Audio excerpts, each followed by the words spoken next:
সিএটকে যদি রাত্রির 8টার সময় বা 8:30টার সময় মিটিং করার কথা বলা হয়, যে মিটিং এ অ্যাটেন্ড করো, দাদা শীতকালের দিন এখন ঘুমানোর টাইম, আমাদের বলে না, তাদের সিনিয়রদের বলে, বা তারা মনে মনে ভাবে একই না?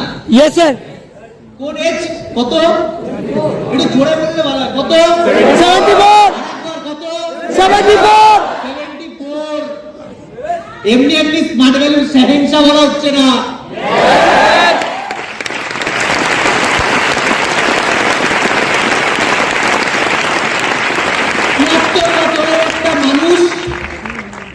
বাইরের মার্কেটে একটা 74 বছরের মানুষ কি করে আমার আইডিয়া আছে, আশা করি তোমাদেরও আইডিয়া আছে। Yes. Beer to beer. BR to beer. মানে bedroom to bathroom. yes. Yes. Bedroom to bathroom. Bathroom to bedroom. Like a pendulum. Yes. And we move here and there.